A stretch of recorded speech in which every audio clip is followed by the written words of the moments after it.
Muito bem, vamos falar aqui sobre atitude. Essa palestra do congresso de hoje, eu considero um colírio para os olhos, principalmente daqueles que de repente enxergam, mas têm tido uma visão embaçada com respeito, muitas vezes até às promessas de Deus, né? Porque Deus promete e a pessoa às vezes pensa, mas será que é assim mesmo? Porque de tanto ver fracasso, ela acaba acreditando que a mentira virou verdade, e a verdade virou o quê? Mentira. E diz assim, atitude. A fé exige trabalho e atividade constante no seu exercício. Por isso ela não pode ser teórica, mas há que ser colocada em prática. As conquistas são consequência de uma parceria entre o homem e Deus.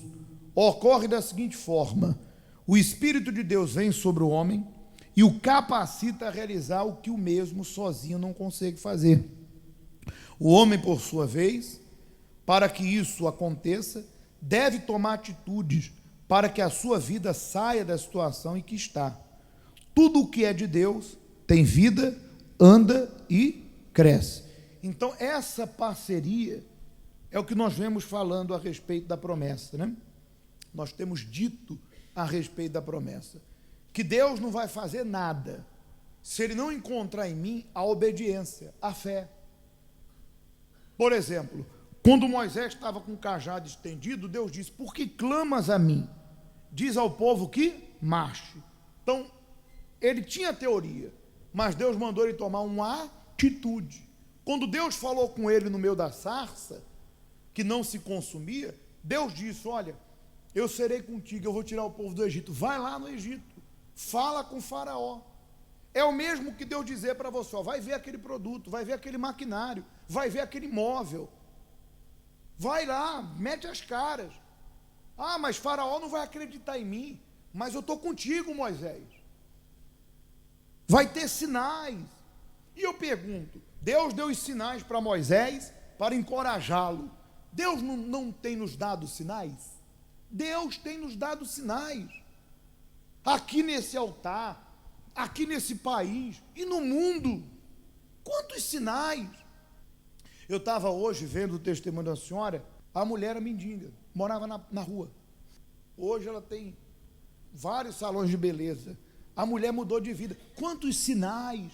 Deus está dizendo, vai, eu estou contigo.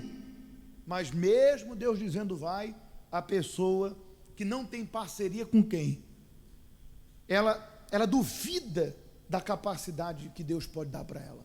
Porque entenda, eu compreendo você dizer, pastor, olha, eu passei por isso, por aquilo, eu entendo.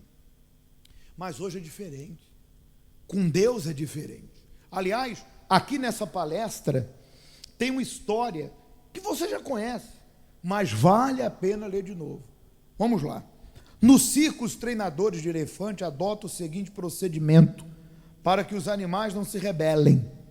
Ainda quando os jovens, pequenos, né, bebês, o elefante é amarrado com uma corda muito grossa a uma estaca firmemente cravada no chão.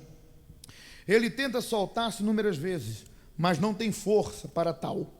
Depois de um ano, a estaca e a corda ainda são resistentes o bastante para mantê-lo preso. Ele continua tentando, então o animal passa a pensar que a corda sempre será mais forte do que ele e desiste de suas tentativas. Quando adulto, ele ainda se lembra de suas tentativas frustradas de vencer a corda e a estaca, e a essa altura, o treinador pode amarrá-lo por um fio pequeno, a um cabo de vassoura, que ele não tentará se libertar. Você diz assim, pastor, é verdade. Mas pensa comigo. Aqui diz que o animal, de tanto tentar, se habituou à ideia que aquilo ali não era possível. Era mais forte do que ele. Quando você e quando nós fracassamos, na grande maioria, nós não estávamos na fé. De repente você é uma pessoa que primeiro fracassou no passado. Tu abriu isso, aquilo, tentou isso, aquilo, não foi. Mas na época, você não conhecia Deus. Tu estava dominado por um mal. Existia, porque, ainda que as pessoas se neguem a acreditar, existem, infelizmente, forças espirituais da miséria. A legião do quê? Da miséria. E quando ela vem sobre uma pessoa, por mais que a pessoa tenha tudo para dar certo, dá tudo o quê? Eu lembro de um empresário que eu fui visitar, ele vendia máquinas agrícolas.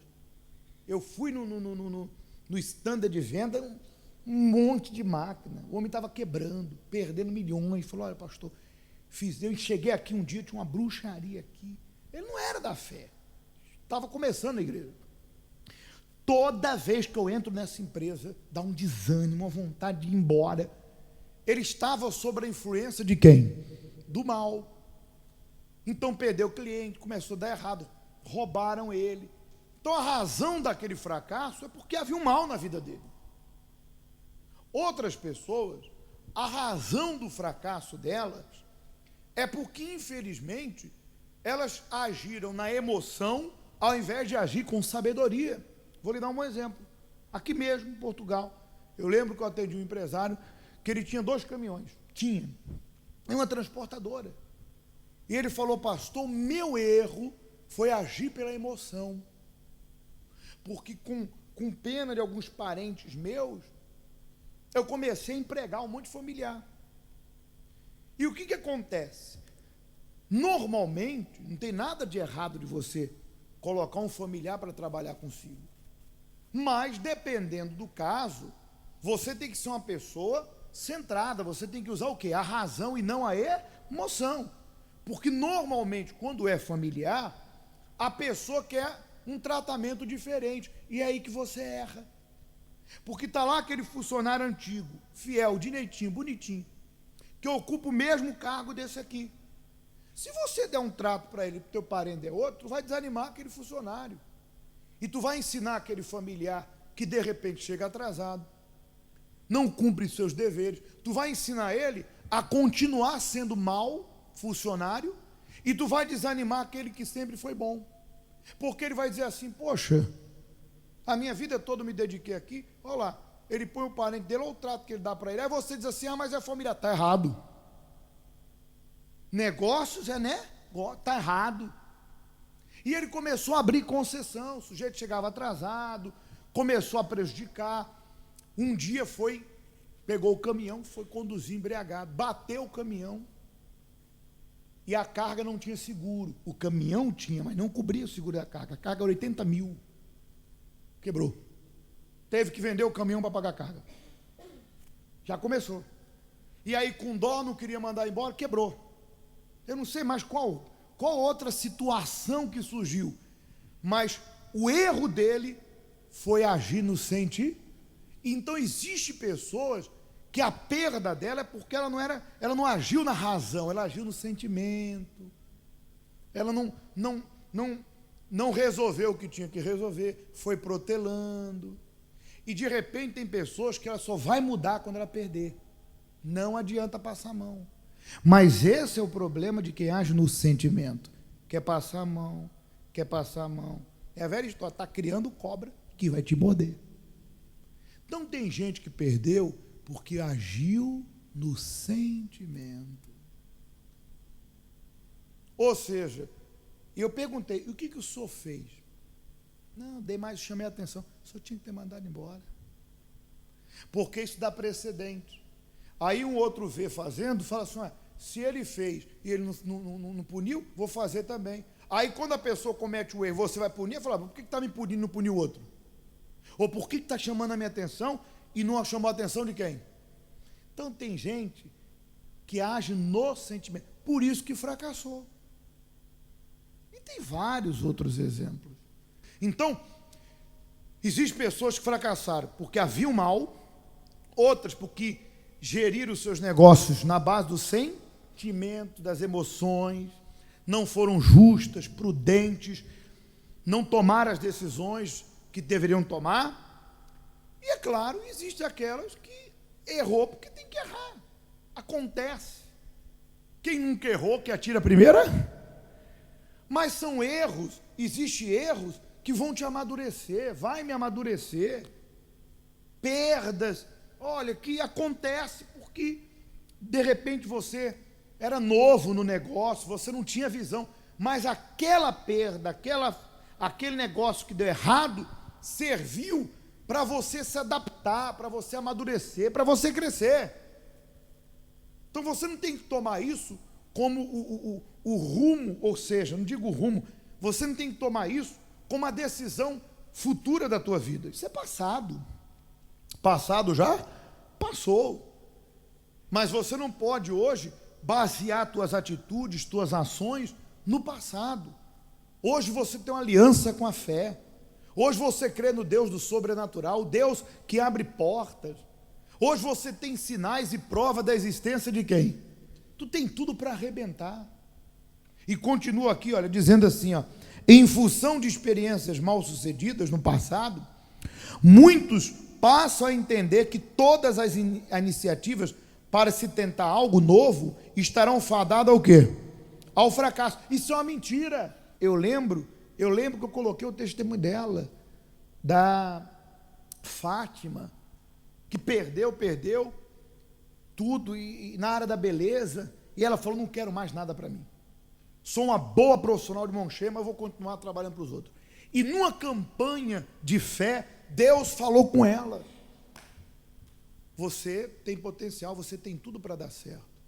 Quando você errou por causa disso, mas segue adiante. Ela foi lá e abriu, pegou o acerto, fez uma prova com Deus, foi lá, abriu a loja, hoje está com a loja de 2 andares, quem lembra?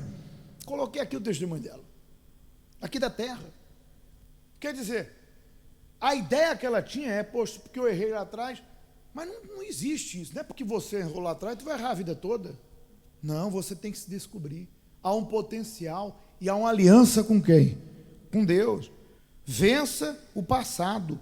E termina aqui dizendo, ó, se você está vivendo uma situação, está lutando por algo novo, liberte das experiências negativas passadas e fique aberto ao novo. Hoje mesmo, integre-se ao processo de quê? De mudança. A Deus pertence o futuro. Olha que maravilha. Ao diabo o quê? É, porque ele sempre joga o passado na cara, verdade ou mentira?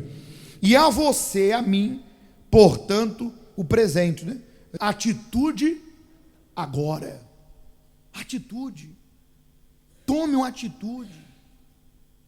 E cuidado com os sugadores de quê? De energia. De repente o sugador de energia é o marido, é a esposa, é o pai, a mãe, o irmão, que não quer ir e não quer que ninguém vá, que não quer sonhar e não quer que ninguém sonhe, que está ali dentro de uma caixinha, vivendo aquela vidinha, naquela vidinha, e está satisfeito, amém, amém. Mas você não pode basear a tua vida nessa pessoa. Lembra que a gente falou sobre isso semana passada? Deus te deu uma vida, uma alma, um DNA, você é único, vá em frente e cresça e arrebente. E se você diz, pastor, eu estou vindo ao congresso para ser um excelente vendedor, seja. Eu estou vindo ao congresso para Deus abençoar meu filho, então passa a visão para ele. Eu estou vindo ao congresso para Deus abençoar meu marido, passa a visão para ele. De algum lado tem que vir essa independência financeira, esse crescimento, em nome de Jesus.